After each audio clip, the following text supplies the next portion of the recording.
G'day, legends, and welcome to the Thursday Sesh. I'm your host, Jared, and joining me tonight are Willie and Stephen. How are you, Willie? I'm doing okay. I've had a fairly busy day, so I've been listening to the audio of the football this morning and then having a wee catch up as and when I can. So it's been a flat out day today. Yeah, it's a long one for us down here.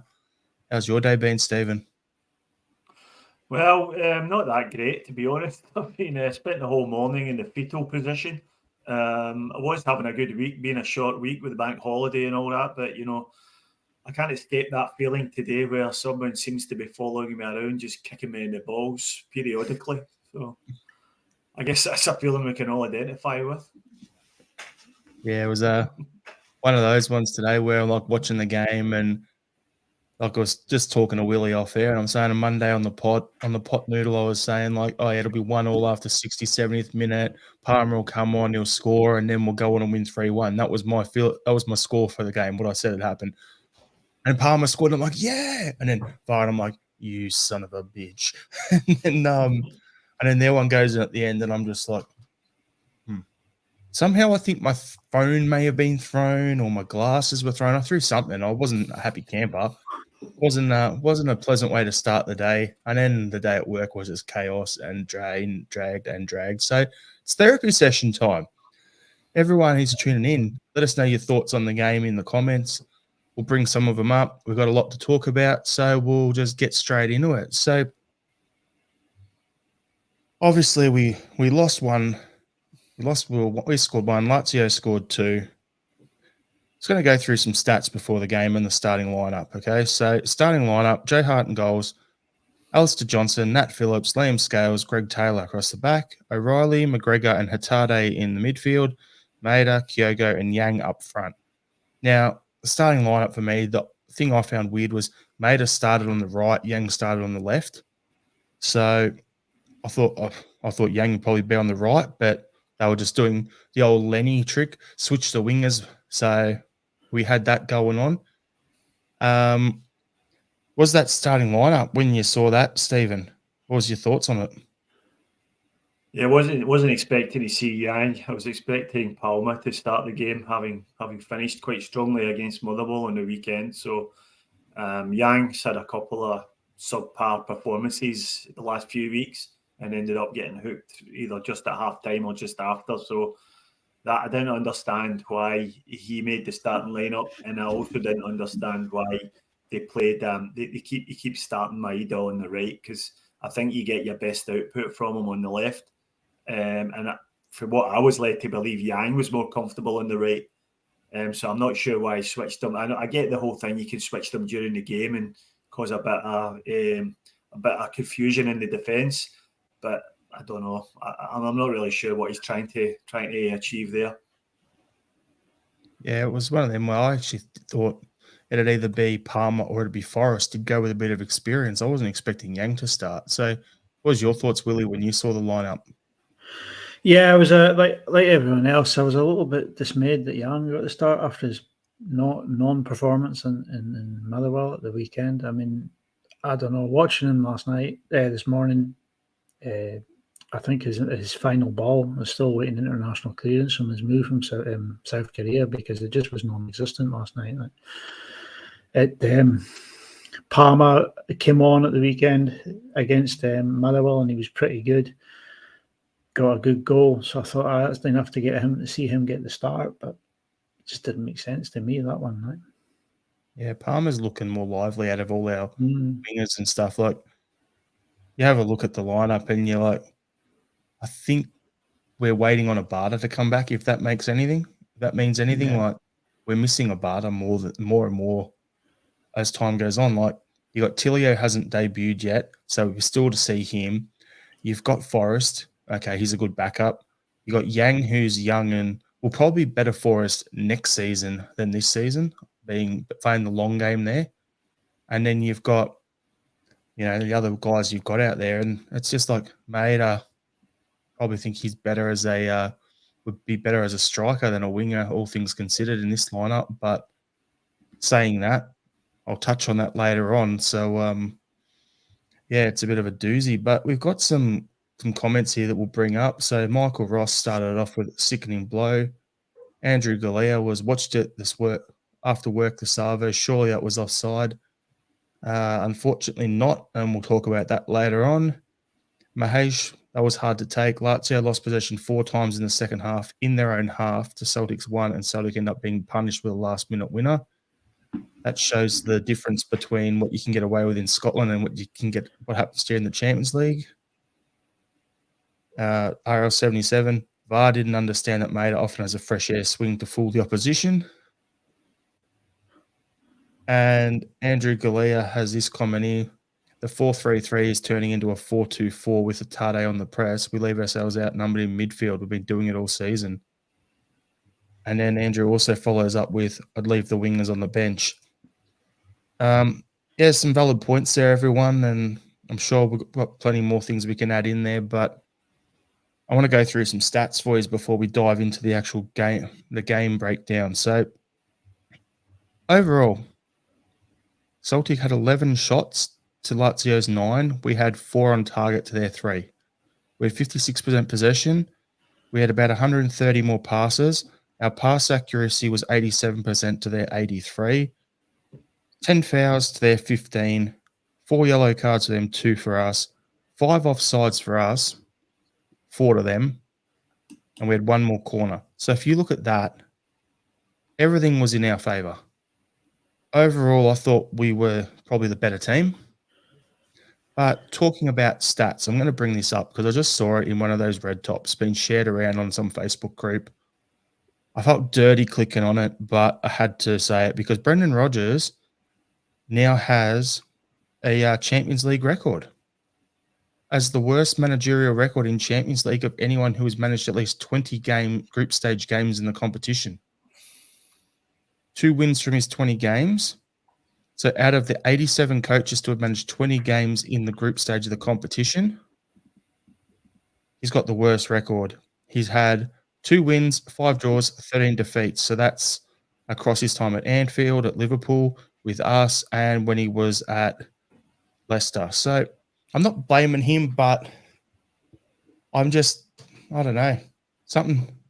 Just talking about stats. I know Mahesh likes that sort of stuff, so I'm throwing that there, but I'm just finding this game hard to process, to be honest with you. Like, before we dive into it, first half, it was a good 50-50 battle. Both teams going at it. Quality football. Second half, same deal. It was a good game. If you're a neutral, I had a couple of mates who were neutrals who watched it, and they were raving that it was a good quality game. The crowd was good. The atmosphere was good. The tifo was great. And overall, I was like, yeah, there's a lot. If we got a draw coming out of that, I would have been like, yeah, that's a good. It's not should have won, but a draw would have been a decent settler. To come out of that with no points, yeah, very, very disappointing. So, Willie, I'll throw to you to talk about the first goal from Kyogo. So, for me, I thought it was a class finish. Discuss like the build-up, the team ball movement. Your thoughts on that? It was a pretty fluid move. I mean, Maeda picks up the ball on the right, makes a nice little dart in field, and he passes the ball to O'Reilly. O'Reilly just opens his body up and places a nice little first-time pass, touch, whatever you want to call it, right into Kyogo's path, and he just slips the ball under the goalkeeper. It's a beautiful goal, the fluid move. And I thought, right, this is it. We're in for it tonight. We really do look up for it. I mean, I'm excited that Kyogo's got that monkey off his back. Hopefully, he can go on and get another couple more in the tournament. But it was a beautiful goal, right? Well worked, and it really does have that sort of Rodgers stamp on it and how it came about, right? And Stephen, what was your thoughts on that? Anything to add? Yeah, nothing much to add. It was an excellent goal. Some excellent one-touch passing. Maeda showing exactly what he's good at, busting past the defender, just doing it with his pace to create the space inside. The pass, really accurate pass into O'Reilly and a one-touch pass into Kyogo's path and a really good finish. And yeah, I agree with Willie. At that stage, you're thinking, oh yeah, this is going to be all night. We're going to cut them open here. We've got them done for pace on the flanks, and we're creating pockets of space in amongst them. And I thought we would go on and maybe score another couple of goals. But the first half just didn't pan out like that. They came back into it after our goal.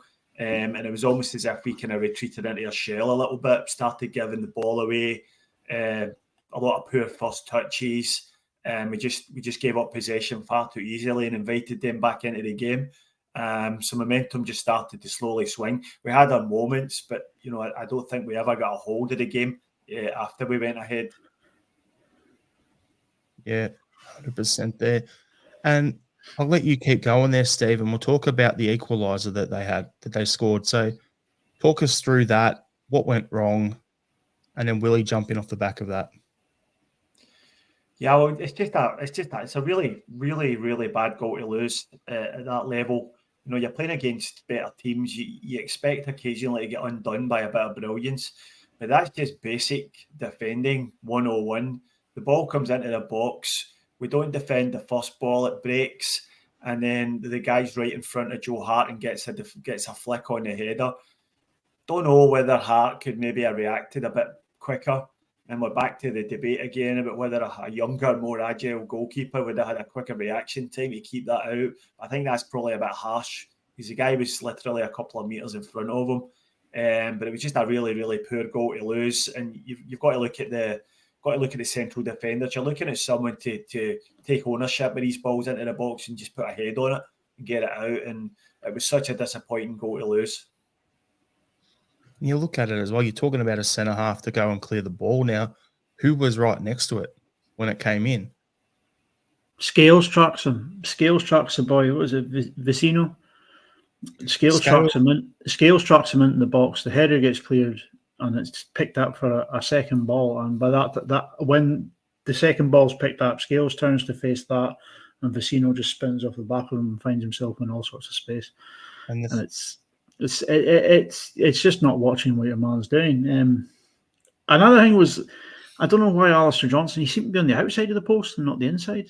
He had his hand on the outside. I don't know if it was the way he was tracking back. Did he come off a guy from the outside and try and move in and didn't get there in time? But he seemed to be stood on the outside of the post rather than the inside, unless he was meant to be on the inside of the post. And that's what I was referring to there. Like the centre halves were doing their job in the middle. Scales tracked the first runner, did his job there. And then in that situation, the second ball comes in. If the goalkeeper can't get to it, you usually have a guy on the back post. And yeah, Johnson was out of position. And it's not often he gets caught out like that. And I think in the game against Lazio a couple of times, he was, not where he was supposed to be. So, it was just a disappointing goal overall. It was, as Andrew Galea saying in the comment, it was very messy. Pretty much sums it all up.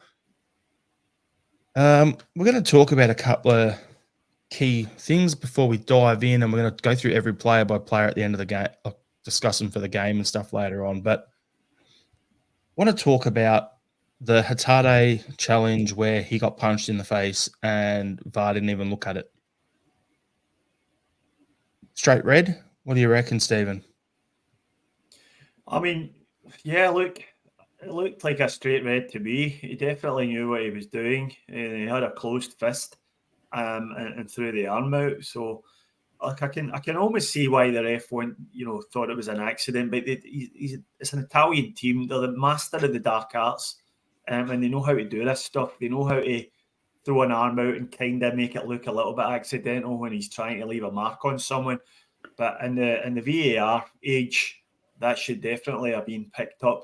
But clearly the ref initiated that to the VAR guys that he had seen it and didn't think it was a foul and not worth reviewing. So I think it could very well have been a red card.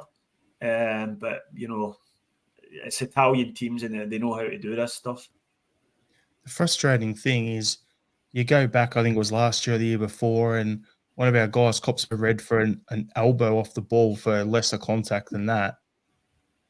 And, and now you get one where the guy actually looks, winces, and cracks him one in the chin, and it's not even looked at. I just think it was a little sus there. It should have been a red. Andrew Galea saying it was a red. Michael Ross saying it was a red as well. Willie, what's your thoughts? It's a definite red for me. He's closed his fist. He's not punched him. He's just tried to thump him in the chin. It's just the way he's pulled up. I mean, the referee was right behind it. There's no way the referee didn't get a look at him swinging his arm. So the referee's deemed it not a foul, and there's probably the reason why, as Stephen says, VAR's not going to come into it. But Lagerbielke got a second yellow for something very similar the other week. So there doesn't seem to be any sort of consistency between the referees in Europe at the moment, which is frustrating because VAR's meant to be there to eliminate all that. And here we are. We were 1-0 up at the time. I think it was still 1-0 at the time.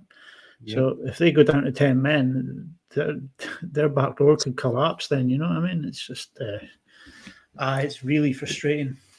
It's completely different. Did you not notice one thing I noticed is, where was everyone sitting? Everyone should have surrounded the ref. McGregor should have been right up to the ref saying, have a look at that, that's a red.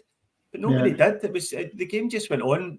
He's on the deck for ages getting treatment, and the Celtic players are just milling around having a drink. Get in the ref's face and tell him what you think. You never know. It might put a bit of doubt in his mind and say, "Well, I better check that." Yeah. But there was nothing at all. All the good teams, you see them doing that. The captain will be up to the ref. At least ask. I'm not saying you need to be aggressive or anything, but you need to at least ask the question. And we just didn't do it.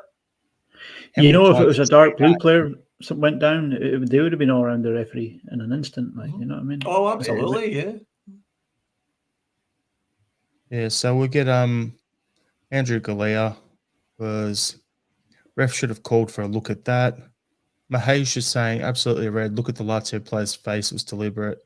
Franny McKeown is we never seem to get a fair ref in the Champions League. VAR spent a good few minutes on Palmer's goal, but didn't even look at the forearm smash to Hatate. We're not cute enough in Europe. We need to complain more, which is what you're saying there, Stephen. Mm-hmm. Michael Ross, if I was a captain, I'd have demanded a VAR check. RL77, the referee was very weak, allowed Lazio to use fake injuries to kill momentum when we had it. The only one good call the ref made, and I will give credit, is when he booked the guy for diving. It was good to see a ref actually go, nah, you dived, obvious, bang, give him a card. So that was his one good thing he did for the game. The rest of it, I thought he had a shocker. Yeah, he was very poor, very inconsistent. Yeah, I would say so. Sad state of affairs when he makes Willie Collum look like he knows what he's doing. When you go that far. Was that bad? I was trying to come up with someone else, but I'm like, who are the other bad refs again? Nah. Kevin Clancy's Austrian cousin, or wherever he was from. Yeah, good fun. So, mentioned him earlier, Maeda, when he was through on goals a couple of times, I thought he was very wasteful. He come through the middle of the field, ball comes into him. It's one time he's just gone wide, another time he's gone over the top, another time where Tade's trying to feed the ball into him because he's been moving and he just randomly stops. I thought that he was very disjointed with his link up to the midfield in that game, particularly when there was Hatate. Like, normally those two link well, but I just thought Maeda was a little bit out of sorts. What do you think on that, Willie? I thought Maeda played okay, but once he gets into the box, it just seems to all go wrong for him. He just can't seem to get his head around striking the ball inside that little square.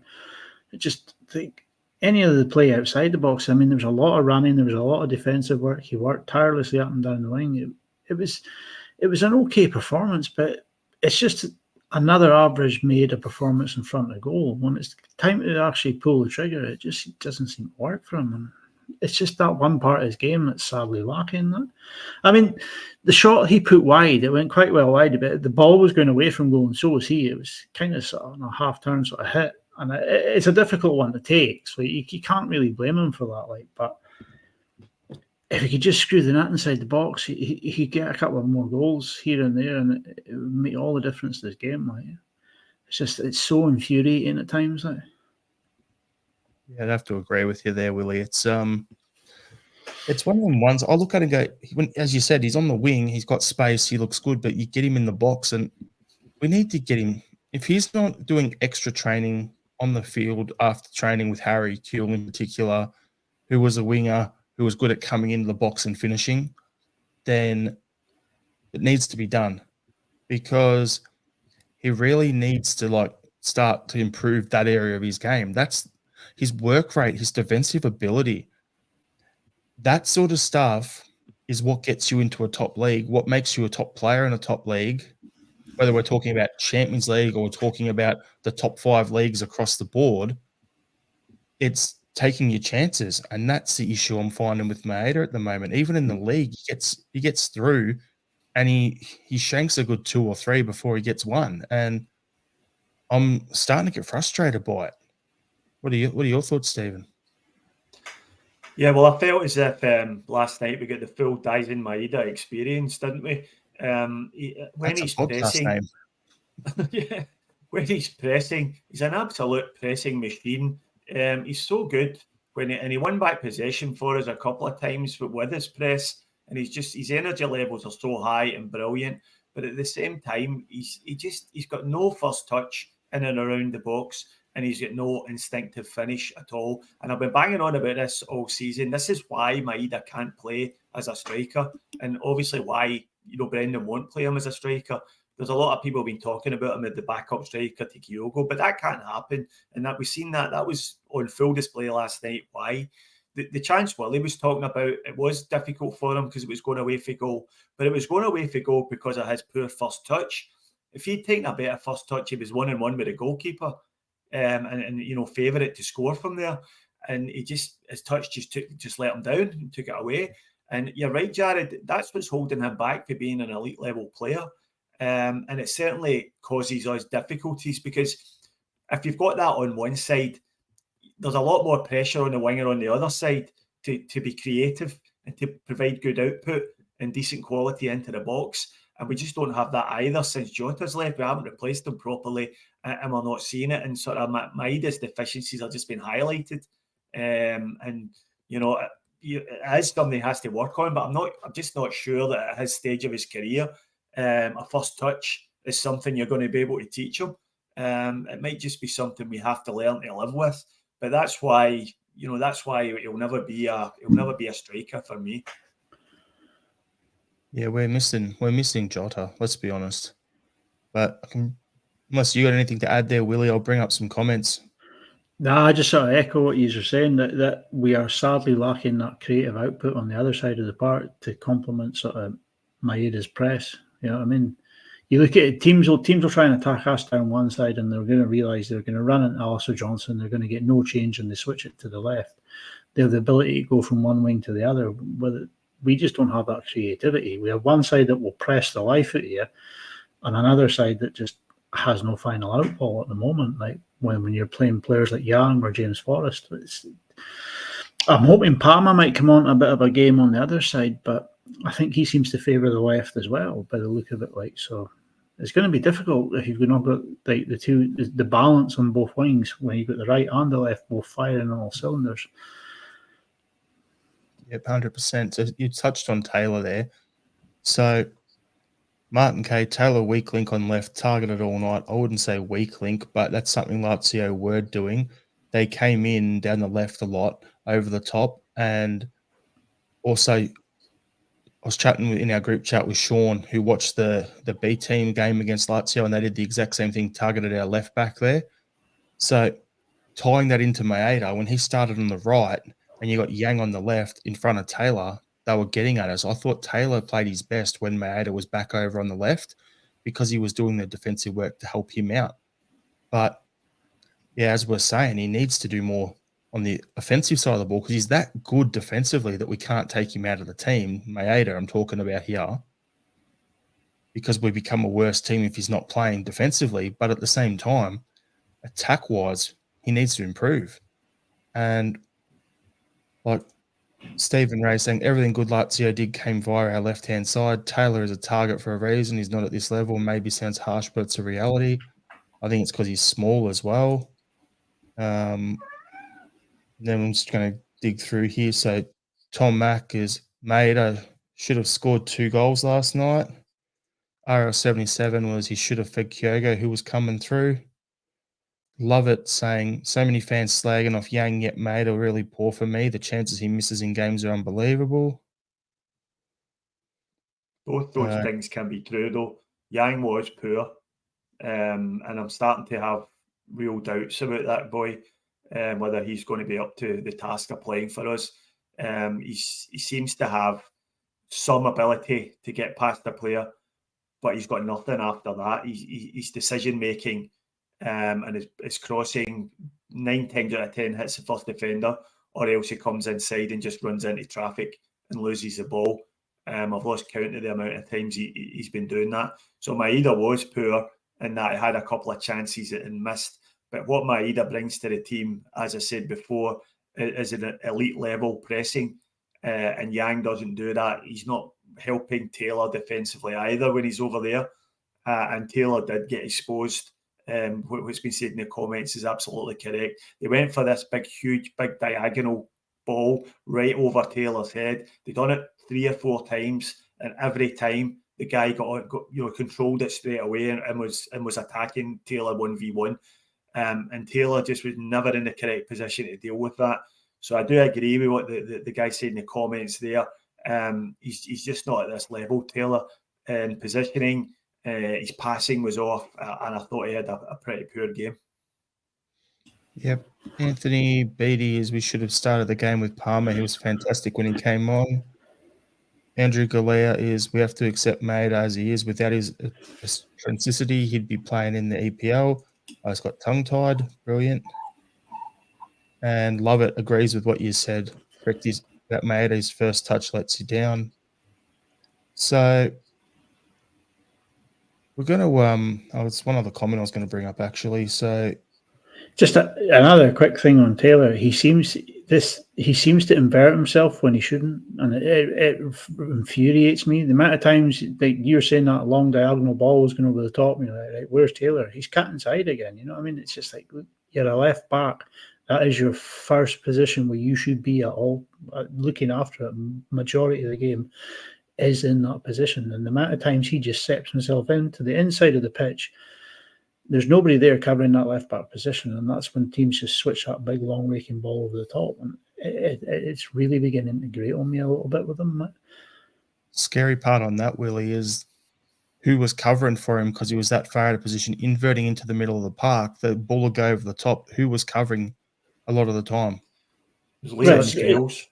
Liam Scales is going out and cutting the ball out, you know what I mean? Yeah, Scales on a number of occasions. Mm-hmm. There was 2 others as well. McGregor covered for him a lot in the first half. There was about 3 or 4 times he was there. And also Hatate was dropping back in there. Now, you're inverting your left back into the midfield to get a number advantage in the middle of the park. So why are your midfielders dropping back to cover him because he's out of position trying to overload the midfield? It doesn't make sense.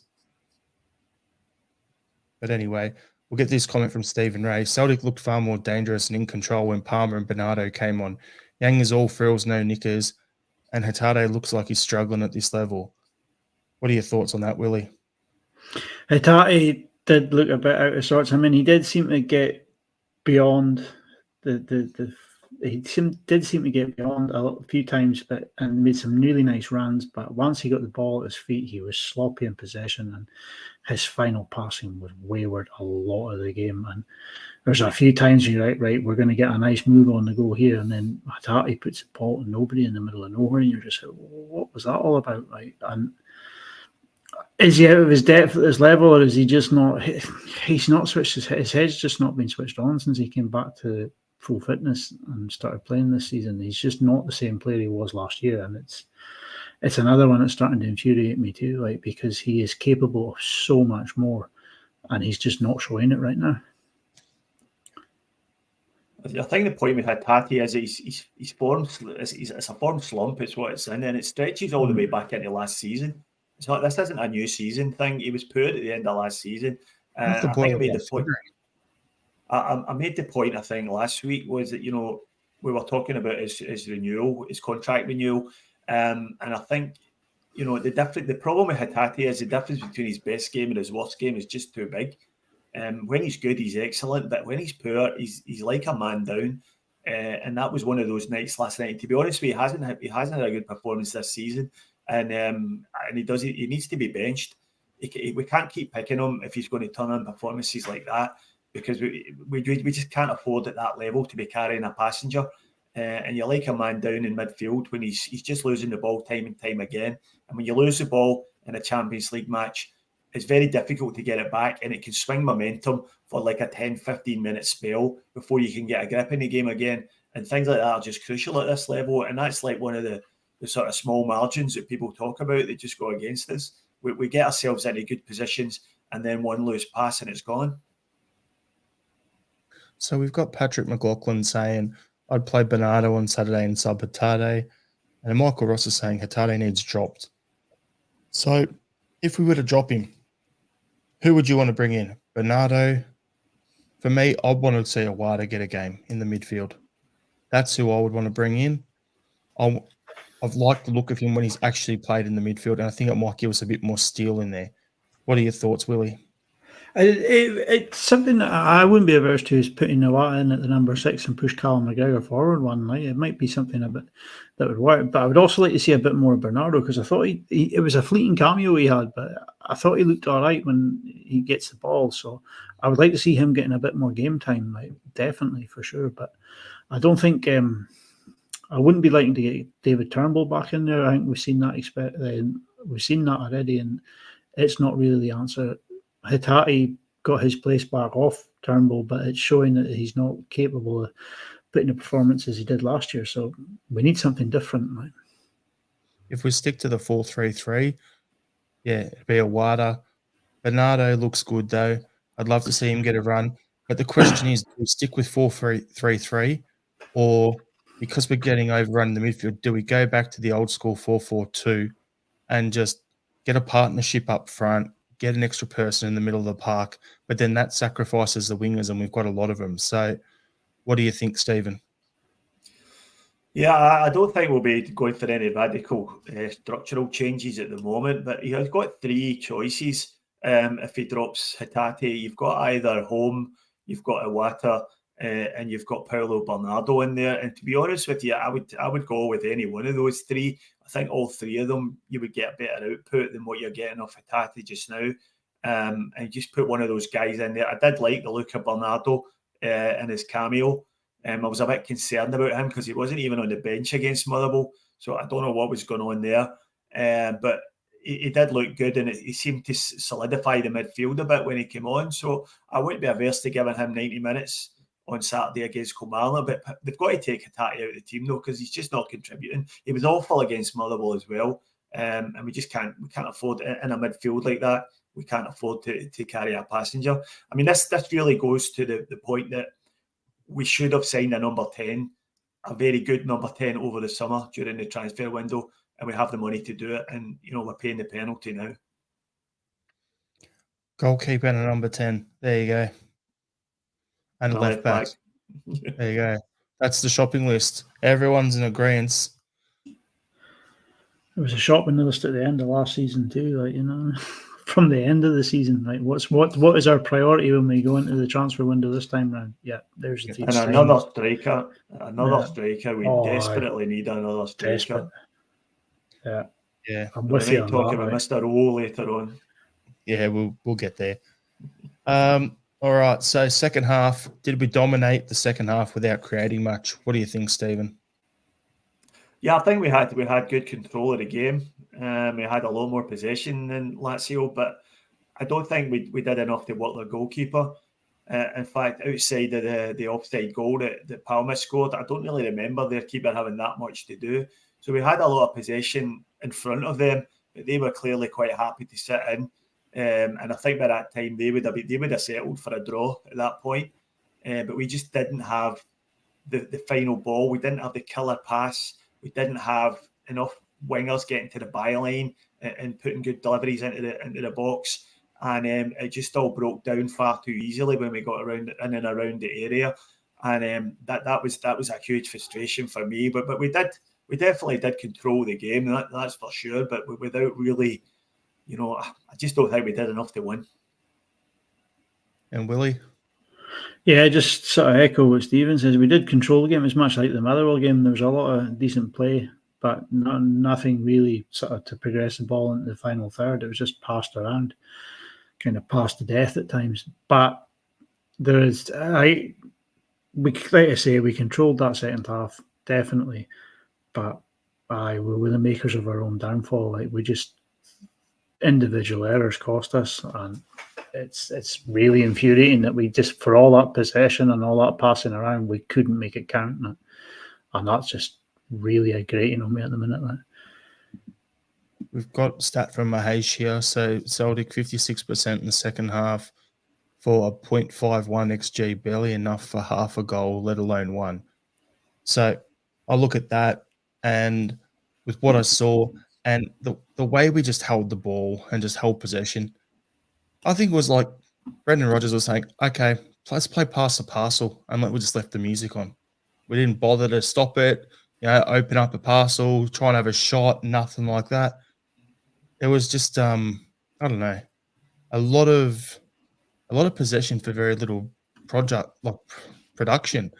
And then if you go back, I know this is different era, different style of football, but if you go back to the game, the last time we won a group stage game in the Champions League at home, I think it was when we played beat Ajax Barcelona, in 2000. No, it was against Ajax in 2013. We won at home. I knew it was ages ago. It was like 10 years ago. But if you go back to that Barcelona, you go back to that Barcelona game, though. We'll go to that one. Look at how little possession we had, but we took our chances. And then you look at tonight, like today's game for us, yesterday's game for the guys over in the UK, and we had a lot of possession for very little. It's just swings and roundabouts, basically. It's completely different. It's just strange. So, yeah, even if you look at the game from last night compared to the game last year against Shakhtar Donetsk, it was almost a carbon copy, where we had we had all the possession, and we had just without creating enough chances, and then we got caught in a sucker punch when they equalised. But to be honest with you, Shakhtar Donetsk should have won that game with it, because they missed the worst open goal I've ever seen in my life. That would have made it 2-1 to them, so it would have ended up the same.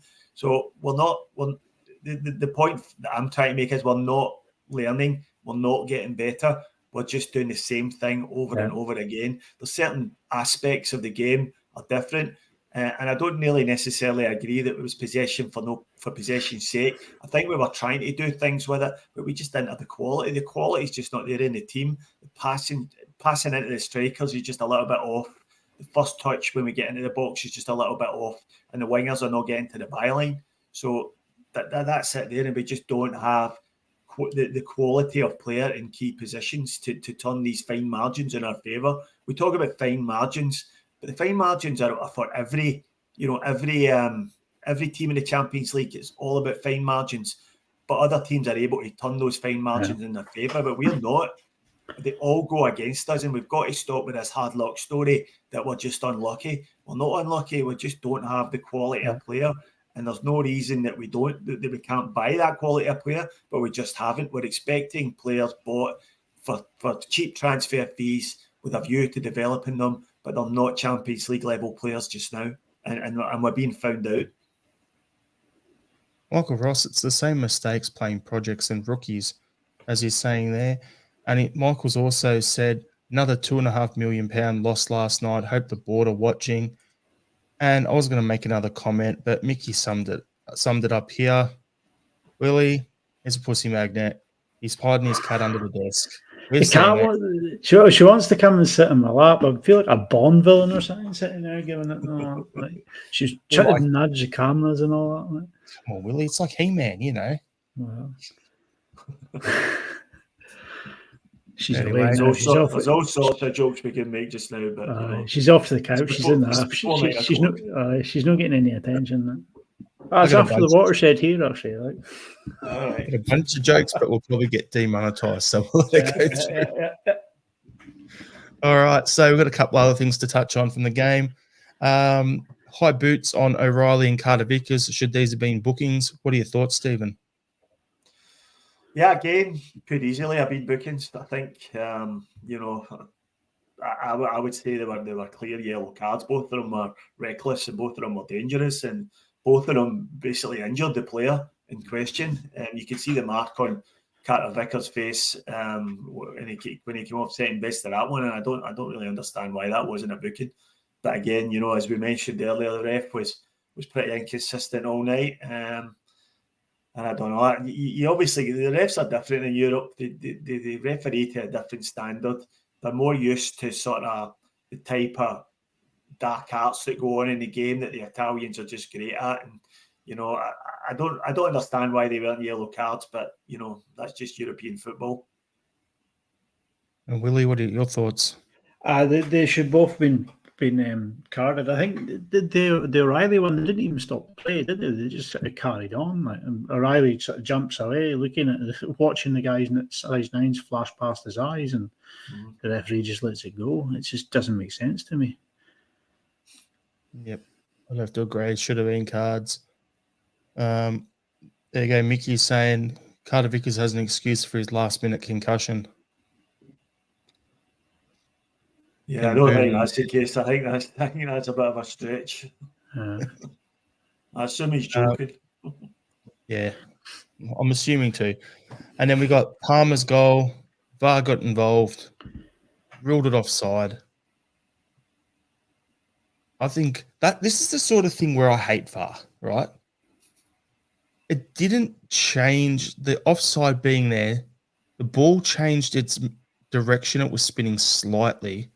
So they ruled it off as offside.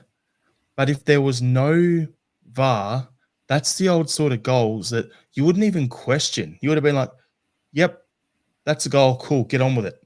So it's situations like that where, and the crowd goes absolutely wild. I was in my kitchen at the moment, like I'm eating my breakfast, getting ready to head to work, watching the game that happened. I'm like, yeah, and I'm throwing stuff around, like celebrating, jumping like an absolute lunatic. And then VAR, and I'm like, you son of a bitch. So yeah, it's just frustrating stuff like that. Like VAR, I understand it's good for things like if something is a yellow card and it needs to be upgraded to a red because it's violent conduct, or if it's an obvious, clear error. But stuff like that, I know you've got to check it. And the way I look at it is, if that's given as an offside and it was that close, there's like a centimeter in it, if that, and then you look at the other end, their goal being given, and it was onside, and it was a centimeter or two in it, that's it. What's the difference? It's not a clear and obvious error. You got to let the refs referee. But if it had been the other way around, I'd probably be like happy with it. Let's be honest. If it was a fascist on nuts, I'd probably be happy. But anyway, Stephen, over to you. To be honest with you, both the offside decisions were correct, and I know it's frustrating. I know, you know, if there was no VAR, that goal would probably have stood from Palmer, but we have got VAR, and we can't really complain when they get it right. I think the system they use in the Champions League is a lot more advanced than the sort of pair of plastic school rulers that they use for the Scottish games. But and it's basically an automated thing where it just says not offside. And there's no debate about it. And I think when you see it in slow motion, it definitely took a flick off Maeda's boot, and Palmer was in an offside position, so can't really complain about it. And then at the other end, you're right, it was millimeters in it, but by the rules of the game, it was onside. So I don't think we can complain about a lot of the things the referee did, but not about that really. Yeah, I'm not saying maybe that's what Laura Bradburn was talking about when she said Maeda. We'd be better off with him not there, because if he hadn't been there, that would have been a goal. Yeah. Hey, Laura's, crystal ball looking into the future. There it is. She was right. She was right after all. Oh, I'm waiting for the Belders after this now. Just get clipped, shared around, Kerridale, was it Kerridale Street? The blogs, everyone will just pile on. It's going to be fun. Turn off comments. But no, like the whole thing, Stephen, like I'm not saying to bin VAR. Yeah, the decisions were both right.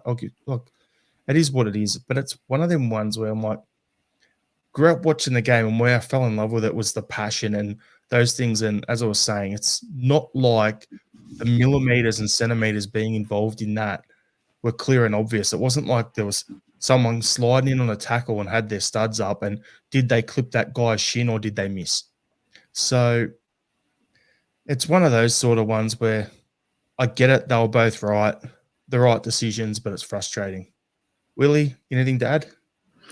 No, I mean, you pretty much covered it all. But I will take my hat off to Palmer. He took the ball down quite well and he slotted it away quite coolly. Like, it was a cool finish. If the goal had stood, it'd been quite a good goal. Like, but yeah, no complaints. Definitely offside. Like, You're a bloody good player. I'll give credit where it's due. We've got a good one there. I hope so. Aye. Very slow though, isn't he? Aye.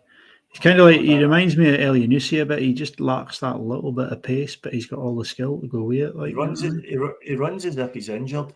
That's the best way I can put it. He just looks at it. Surely, is he putting a hamstring? No, that's him at full speed. I look at him and go, okay, the way he runs, yeah, he's like Elianusi. The way he shapes up to players and looks to come in and beat the guys with a bit of skill, it's the Scott Sinclair. So I think it's a combination of those two. And I still like the way he plays. Sometimes, sometimes being a bit different is good because the defenders are used to the players trying to beat him with speed all the time or try and beat him with tricks and flicks and stuff. And if he's that little bit awkward, it's going to make it harder for the defenders to time their tackles and know when to go and, try to get the ball, when to step off, that sort of stuff. So I actually think it's a good thing. Yeah, I think it'd be good if the option was there for him to go inside or outside, but he doesn't seem to have the pace to go outside the fullback. And I think the problem we're going to have is, again, we're going to come back to what we discussed before. If you've got Maeda on the other side, not producing much in an attacking sense, then I think we need more from Palmer. And the great thing about having Jota, why it worked so well when he was playing on the other side from Maeda, because he could go inside or outside. He could cut back inside and have a really good shot. Scored a couple of great goals into the top corner a few times.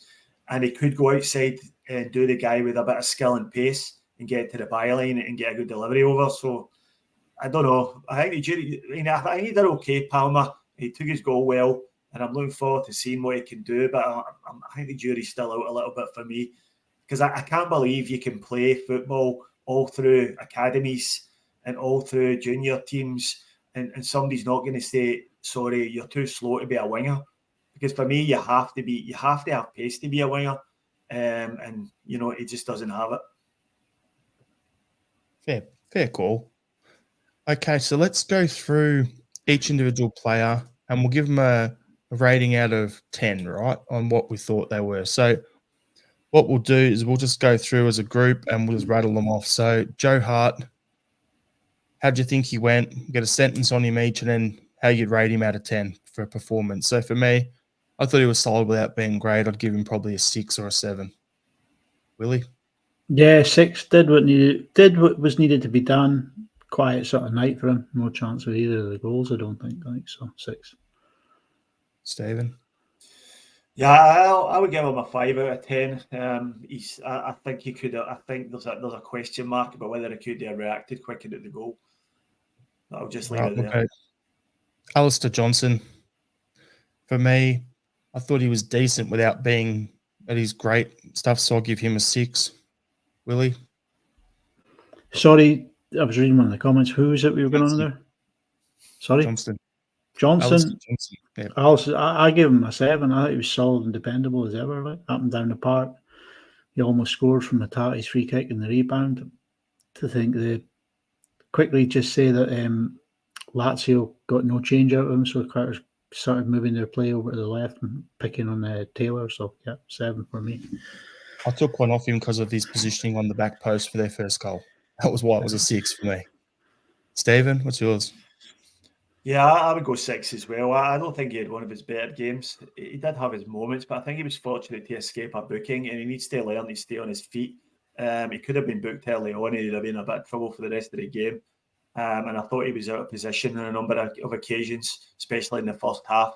But he was his usual dangerous self going forward, and he did win a few good headers as well. So I'd go for a 6 as well. All right, we'll go Nat Phillips. For me, get a 6. Yeah, 6. 6. Solid enough showing. He can be pleased with his shift. Hooked on the hour mark. Looks comfortable on the ball, and he seems to be a bit of a calming presence in there too. So yeah, 6. Stephen? Yeah, I think he played well. I would give him a 7 out of 10. I'd give him higher than that if he'd played the full 90 minutes. I thought he was pretty solid at the back. I think both our centre halves were good. And I'm not really sure, unless there's a match fitness issue there, why we brought him off. I've been reading a few people questioning why we brought Cameron Carter-Vickers into the game at all, and I was asking the same questions. I thought Phillips was doing okay, and was quite solid. So I'd have went 7 out of 10 for Phillips. Yeah, the thing with Phillips as well is like, okay, he's come on, he's played half a game, got injured, come back, he played 30 minutes on the weekend, he's played an hour this game. He probably could have gone the whole game, except he was on that yellow. So that's probably why he come off more than anything. And then Anthony Beattie just said the exact same thing in the comments, yellow card. So yeah, I thought he was good. My man of the match for us, Liam Scales. He gets an 8.5. If he had have done that, scored that, scissor kick goal, in the Champions League game, he would have got a 15 out of 10, I reckon. What a player. He's the fact of the matter that he was days away from being sold, and now he's, when everyone's fit, when Naroski's back, when Lagerbielke not suspended, Carter-Vickers is fully fit, and that I don't see how you can drop Scales at the moment the way he's playing. Like, he's been probably our best. I reckon he's been one of our best players in the last month. Really? It's hard to disagree with you. I mean, he's great positioning and movement, several key blocks, and solid as a rock again. Like a few straight passes, but nothing too untoward. We didn't get punished on them, so 7.5 out of 10 for me. Stephen?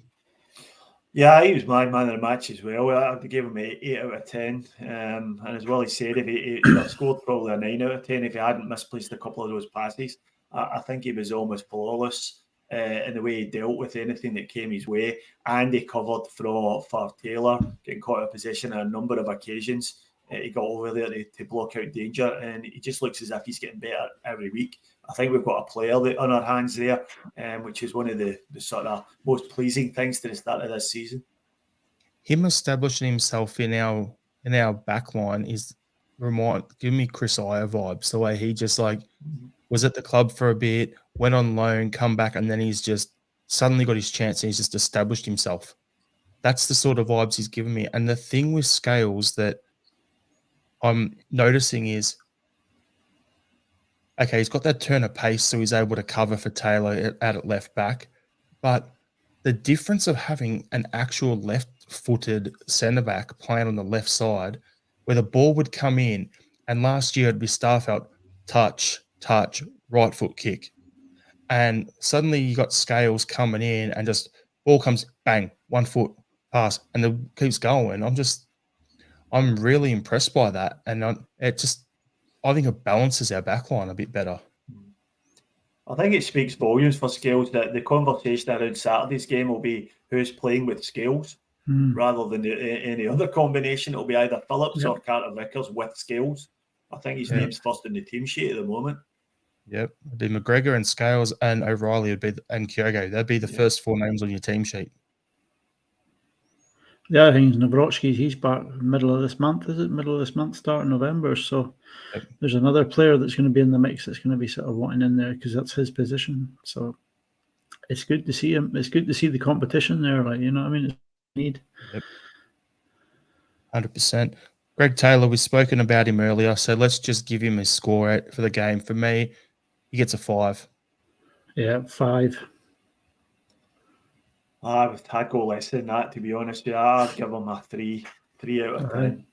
You want to know what's funny? On the Google rating where everyone goes on, you can vote what the ranking for the players are, and that's out of 5. He got a 3 out of 5 for that. So I'm looking at that going, yeah, I'm at least, if I'm double, at least I know I'm in the ballpark or what everyone's thinking. So we'll jump to the midfield. Callum McGregor, for me, solid without being too over the top. He gets a 6. I give him a 7. Decent shift. really wasted possession, worked his socks off in the middle and just anchored the midfield. He had quite a tough shift in there because they were quite well organised in the middle of the park. So a 7 for me on that one. Yeah, I'd agree with Willie. I'd say a 7 as well. I think he found space. He beat their press quite a few times and created good space. And, again, he was another one that his final ball was letting him down. There was a few wayward passes. So I think 7 out of 10 is probably fair. Hatate, we've all touched on, so I'm just going to go 5. 5, yeah. I think that's been very generous, giving him 5 out of 10. So yeah, I feel I'm being generous, giving him 4. So we'll settle for that. Right. And you know the funny thing? Of our 3 midfielders on that Google one, Hatate's actually got the highest star rating for the game. That's somebody who hasn't watched the game. Definitely not. I reckon it's just all the Japanese guys getting on and voting because our 3 highest votes are Kyogo, Hatate, Maeda. And then O'Reilly. I thought he was good without being great. So, yeah, I'd still give him a 6.5. I actually thought O'Reilly played really well, and I'd give him an 8. I thought the way he opened his body up and that one touch to lay off Kyogo was just sublime. So, good shift, and I kind of think he's showing he belongs at that level. Lacks a little bit of pace, but I think he makes up for it with his in-game intelligence. So, it was an 8 out of 10 for me for O'Reilly. I'm not questioning that, Willie. The thing for me was when, that second in the first half we started well, and then when they got on top from about the 22nd, 23rd minute mark onwards, to me O'Reilly didn't really get much of the ball or do too much defensively in that period. I think it's because that's because the ball was just getting lobbed over the top of him on top of Taylor's head the whole time. We just kept churning over possession so cheaply and easily in that. I mean, Hatate was one of the biggest culprits during that time. Like, he was meant to link the middle to the front play, and when the ball was going to him, he was just putting it to no one. So that little spell, I mean, we scored and we should have carried on putting the pressure on them, but we stepped off and started turning the ball over. I don't think O'Reilly was to blame for much of it, but I think it was just poor choices with the ball at the time. And Stephen, what do you think for O'Reilly? Yeah, I think I would have had him on an 8 as well, just maybe a fraction behind Scales for man of the match. I thought he was really good, and I agree with Willie. He showed he belongs at Champions League level. He was one of the few in our team that did show that, and I thought he was looking to be involved in the play all the time. He was positive. I fell into the same trap as some of the rest of them with a few misplaced passes, but he wasn't the worst defender by any stretch. So I go for 8 out of 10 for Matt. Yang, here we go. I haven't given anyone less than a 5 so far. Yang, a 2.5. Worst player on the pitch for us, in my opinion. Just not doing it for me. Willie? 4. Just not a great performance. Too inconsistent. And as I said, I think the final delivery is still waiting international clearance with the rest of his luggage because it's not there at all at present, and hopefully it'll show up at some point because he needs it. Stephen? Yeah, not at the races at all. Clearly not ready to play at this level. Still to be proved that he's fit to play at SPFL level. So he's attacking productivity is just so poor. Defensively, he's not great, and it was just an all-round very, very bad performance. So 2 out of 10. I thought I was giving the lowest score out of everyone, and then Stephen just had to one-up me again. You bastard. Sure. I'm guessing we can't award negative numbers. Maeda, there we go. If we double the Google thing, he should have a 7. For me, I'm going to split him into 2 ways here. Attack, a 4. Defense, an 8. Overall 7 for me. Worked well. Always defending. Always on the move. just all goes wrong when he gets inside the box. So a 7. Yeah, I'll give him a 7. Yeah, I'd agree with you, Jared. If you could split his game into 2, he would get really good marks on his pressing. He'd be 9 out of 10 in terms of the high press and his energy levels, but his attacking output and his finishing and his first touch round about the box drags him right back down. So I'd say about a 5 out of 10 for Maeda. And Kyogo, we'll go to him for the starting lineup. For me, great to see him. Was that his first Champions League goal? Yeah. Great to see that him break that duck. I think his he gives us a lot, but I think we're wasting him in terms of we're not getting the best out of him with the way we're playing. But yeah, Kyogo for me, I'd still give him a 7.5.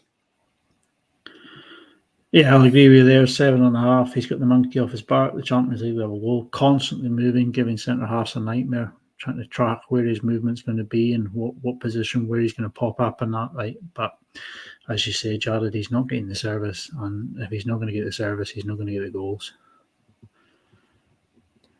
Yeah, I'd agree with that. 7 out of 10 for Kyogo. He's really suffering from the fact that we don't have a functioning number 10. We don't have anyone able to find these runs or find these pockets of space in the box, and we're getting pretty much zero output from the wide areas.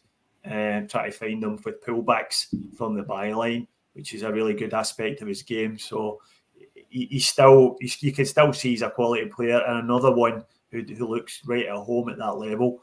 Maybe one of only 3 or 4 in the team. But yeah, Kyogo 7 out of 10. And we'll just go to the bench. We'll quickly rattle through them. We won't give a spiel on them all. So Palmer, for me, he gets a 7. Willie? Palmer, it's 6.5. Yeah, 7 for me. Oh, he gets a 4 because what we've got there. Sorry, no, what? Oh, was just rubbish. Waste of a jersey. Come on, tried to wrestle with defenders. Absolutely wasted time on the pitch. Not at the races at all. No award. Yeah, I agree with Willie. I'd give him 1 out of 10 if anything. I think he's probably the most brainless footballer I've ever seen. It's pushing the back of the Lazio centre half when the ball was going absolutely nowhere. The defender was heading towards his own byline, and Palmer was pretty much favourite to get there first, and he's nudged the guy in the back for no reason at all. Not much in it, but the guy's gone down clearly, and he's gave away a foul. He's absolutely brainless, and I'm running out of patience with O. I don't think he's ever going to make it with us. There you go. I have a question, Stephen. What's the name of the Glasgow Rugby Union club? Is it the Warriors or something?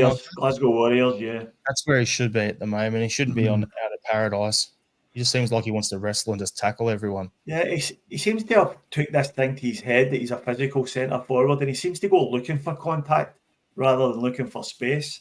He seems to follow his defender around, trying to engage him rather than try to find space away from the defender. So yeah. I just don't see it. I'm at the point now where I would rather see someone like Lawrence Shankland, and that's saying something, getting signed in front of O. Oh, I miss Giacomakis. That's saying something. Yeah, we've never replaced them. It's simple as that. We definitely we lack that cutting edge outside of Kyogo up front. We just have nothing else. We have Kyogo, and that's it. That's all our striking options are. And then when Kyogo's shoulder goes and he has to go for the surgery, we're in trouble. Carter Vickers, I'd give him a 5. Yeah. However, that's if he wasn't at fault for that late goal. Because of that, he gets a 3.5.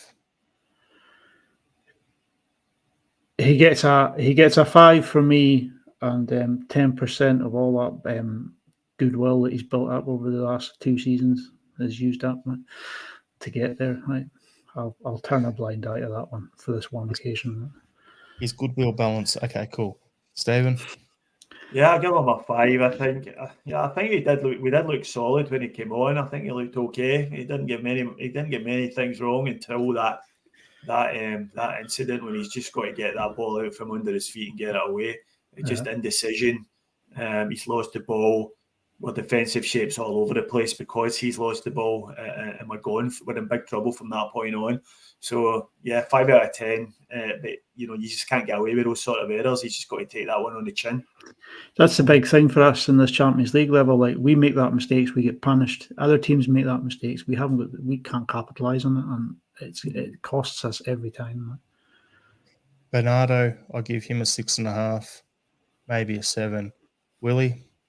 5. It was just a fleeting cameo, some nice touches, some good passes, but not enough time to influence the game. 6.5 then for me. Yeah, I think he done okay. I think I'd give him a 7. I think he looked promising. I'd like to see him getting a start on Saturday. I'm not sure if we'll have time to go through our team lineups, but I'd like to see him in the midfield on Saturday in front of Hatate. RL77 is saying this game and the final one were lost in the transfer window. And then, okay, this one from Andrew Galea. What score for Rodgers? He's given him a 4. I'll let you go first, Willie. I'd give Rodgers a 6. I mean, we controlled the game. We probably should have got a draw out of it at the very least. We were unlucky, and it's individual errors that's costing us, and lack of cutting edge. So 6 out of 10 for me. Stephen, I'll let you go. Yeah, I don't think you can really criticise Rodgers too much. I think he got the shape of the team right, the tactics were right, and we did control the majority of the second half. So I'd give Rodgers an 8 out of 10. I thought of the things he had to do, he done everything well. But we just thought, as I mentioned before, we got and I agree with the comment there about the transfer window. That's when the mistakes were made. We haven't gave Rodgers the quality he needs. And that's why we're coming up short. But I don't think we can complain about the manager.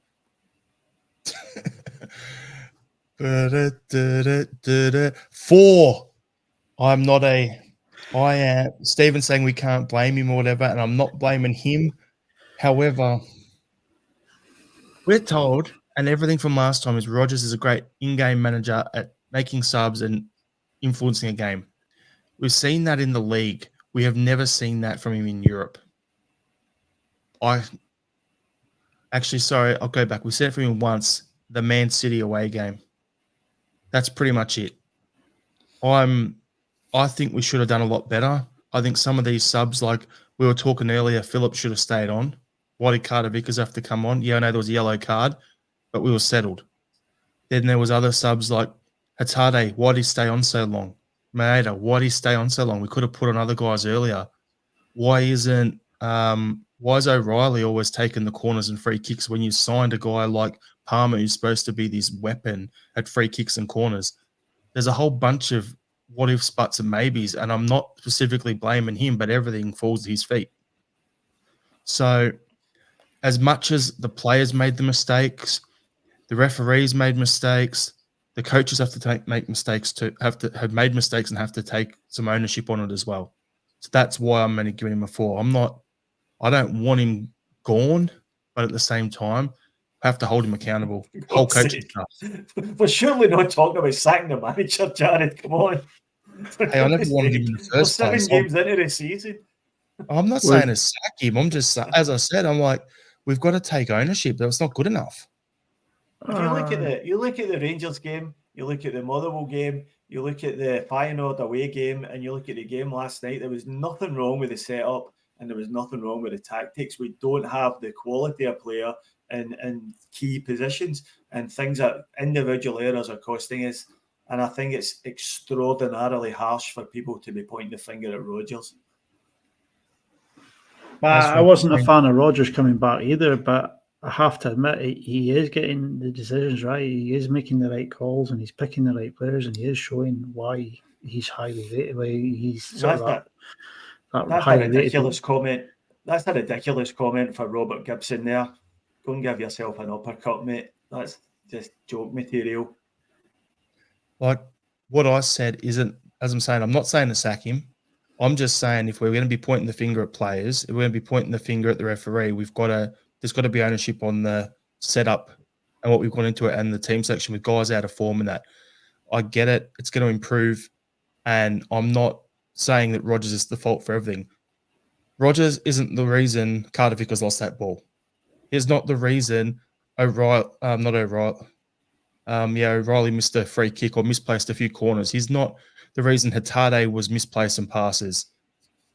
So I get that, but at the end of the day, we need ownership to come somewhere. So I'm not saying sack him. I'm not pointing the finger and going flat out at him. I'm just saying, like, as a club, as a collective, we've got to look at every option, because there's nothing I hate more than looking in the paper or online. And I used to mock on this podcast anytime Steven Gerrard would throw his players under the bus. And I don't want that happening at Celtic. That's what I was referring to on that. You'll never see you'll never see Rodgers throw his players under the bus. Like, I've never seen. All I'll say is we watched it. We've watched the exact same thing happening last year with Ange in Europe. It was just the tactics set up were fine. It was just individual errors and a lack of quality in key areas. Yeah. So this isn't a Rodgers issue. This is a Celtic issue. It's a recruitment issue. Yeah, it's a recruitment issue, and Ange suffered the same way. If you look at, a lot of us forget our European performances from last year, but that game we watched this morning was repeated many times over Ange's tenure here, where he had the setup brilliant, the tactics great, and we just lost the game. We spoke about one earlier on with Shakhtar Donetsk, home and away last year. Everything was right except the quality on the park. Yep, fair enough. So, were we unlucky, or is it just the same old, same old? Willie, what do you reckon? I think it's the same old, same old. We can't say it's unlucky when we keep making individual errors in these big games. So it's individual errors that's costing us. It's got to stop. I'd have to agree with you what you said there, Stephen. What's your thoughts? Yeah, I mean, just reiterating everything we've said, the results have been repeated time and time again, year on year on year, across multiple different coaches, managers. Players come, players go. But the thing that stayed the same is the recruitment policy. And we're just recruiting players at the wrong level and from the wrong markets. We're stockpiling cheap players, guys that are not good enough for the Champions League. And, and in some cases, it's very doubtful if they ever will be. And we're just looking to get cheap players in and try to move them on for a profit. And it's just not the way we're going to get better at this level. And until the board realise that, then we're just going to keep runs and repeat. Yeah, we're building for the league. We're not building for Europe, and that's the issue. We're doing enough to, qualify for Champions League, get the money in, so the budget looks good. But yeah, what are we doing? We're not buying those ready-made players for Europe. So it's the same old, same old. We had a couple of things to quickly, because we're going a little long here. So Celtic were fined by UEFA for the use of pyrotechnics in Rotterdam. Again, I just wanted to bring that up because I thought that was that would have been a bit of a talking point. I love what the Green Brigade did in the last night's game with the big banner and the tifos and stuff, but the use of pyro, we know as soon as pyro, as soon as pyro is ripped, you're going to get fined. I don't have a problem with pyro. I like it. The old no pyro, no party. Personally, I don't mind it. But we know any time it happens, we're going to get fined in Europe. What were you going to say, Stephen? See, if we're getting fined for that, see teams like Copenhagen and all these teams, and you see their supporters and their ultras ends is completely alight with flares from top to bottom. I don't know what these teams are getting fined. Because sometimes it looks as if the stadium's on fire with all these flares. I understand, that there are concerns about their safety, but flares, they're just a part of football now, and you see it all over the world. So, we should be looking? Is it just a cost of doing business? £20,000. I mean, what's that? It's not a fortune. It's not costing us millions or anything like that. It's not causing us ground closures. It's essentially paltry fines. So again, I mean, I'm a 54-year-old man. I'm not running around waving flares around, but I see it at almost every European ground where you tune into a game. Yeah, we need to look at making safe areas for it. Like if they're going to do it now, you know what I mean. Rather than letting them smuggle it in and getting a cheap Chinese one that might explode in someone's face, have a designated area, have buckets of sand there just in case something goes wrong, a fire extinguishers and all that. Have it set up properly, and you can make a nice display of it. Just get Have the a old bucket of safe sand smoke there for off it. smacking the keeper on the face. Perfect example. Have a look at the Orlando team over in the MLS. They have a section for it, and it's what they call the safe smoke section. So it's not even the pyro, but it does the same colors and stuff. And they let it all off from there. It looks amazing, and they build their tifos around it. Something like that, perfect. Like that's the only issue. Like I have no problem with it. Can only imagine what Red Star Belgrade's getting fined every home game they have in Europe because it would be insane. Their whole stands are on fire. So it'll be interesting. So we're playing Killy on the weekend. We'll quickly get through that. Willie, how will we bounce back after our Champions League defeat?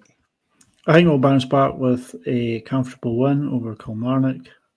I don't know how I know we lost them earlier in the season, but we were taking them on a proper pitch this time round, and I'd like to see Lewis Palmer come on from the start. I would probably I'll probably start the same back four: Taylor, Phillips, Scales, Johnson. In the middle, I would drop Hitati and I would play Bernardo or Iwata, one or the other. Push Kalmach on one, and then up front, Kyogo, Maeda, and Palmer. And I think we'll win 3-1. Stephen, how will we bounce back? What's your starting lineup and your score prediction?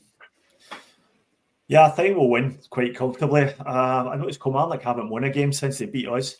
They've had a number of draws and a few defeats there, so their form's not great. So I think we should beat them fairly comfortably. In terms of the lineup, I think Carter Vickers will come back in. So I think Carter Vickers will be playing with Scales at the back. I think Phillips will drop to the bench. With Taylor and Johnson, the fullbacks. In the midfield, as I mentioned earlier, I want to see Hitati on the bench, and I'd like to see Paulo Bernardo getting a go with Matt O'Reilly and Cal McGregor. And up front, Lewis Palmer, Kyogo, and Maeda, with Yang given a one-way ticket to South Korea. I'm going to go. I think, we'll bounce back. It's going to be one of the, get out there. You got an international break off the back of it, so you're going to get out. You just get out there and just play a game, and you want to, get the marker right and get it absolutely cracking for us. So hard in goals, Taylor, AJ, Scales, and I reckon it'll be Lagerbelka. I reckon he'll be back in there. Then you're going to have the middle of the park. This is where I mix it up a bit. Kelmack's going to go and play 90 minutes for each game for Scotland. He's looking a little bit worn out. Anyway, I'd actually consider resting him. Play Iwata, play O'Reilly, play Bernardo. That's my midfield.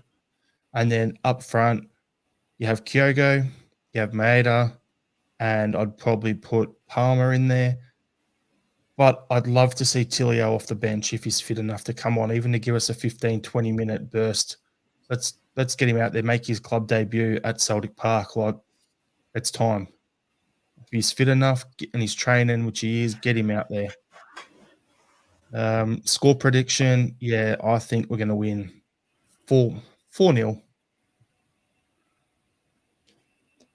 And, so I think we'll wrap the podcast up there. Last thing I want to do is with the international break coming up, if any of you regulars like Andrew Galea or Pegleg or Mahesh, or I'm just rattling off a few years in there that I see week in, week out on every show, Michael Ross, love it.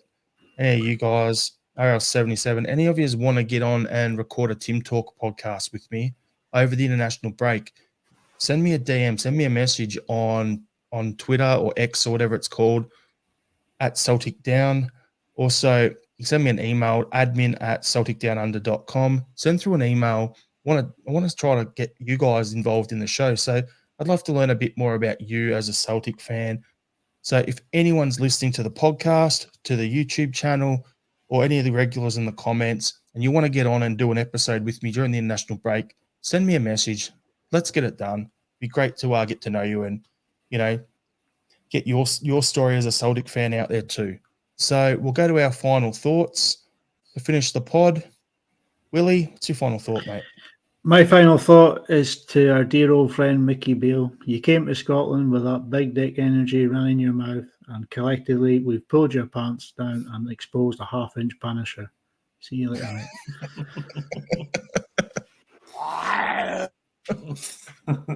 Stephen, your final thought? Yeah, we done our player ratings earlier, but I think the tifo you mentioned earlier, the anti-fascist tifo that the Green Brigade produced, it's a 10 out of 10 for me. So that's my final thought. My final thought is we're doing this month. The Celtic Down Under guys are doing the walk for the Black Dog Institute, 1 foot forward, raising health funds for mental health awareness. My legs are so sore from doing this already. I'm averaging like 5 to 10 kilometers a day. I know that's probably nothing compared to Liam doing 20 something kilometers yesterday. It's got to be part robot how he's doing that. I've got no idea, but we set a target of $500 for the group. We're already smashed through it. We're almost at 1,500 this early into the month. But if you can give something, please do. It's a good cause. We're just trying to raise funds for mental health. So please give what you can. And even if you can't give anything, just send us a message encouraging. The boys will appreciate it. So yeah, until then, thanks again for tuning in. We'll be back on Monday reviewing the game against Killy and talking copious amount of pish. So we'll see you then. Hail, hail. Hail, hail. Hail, hail.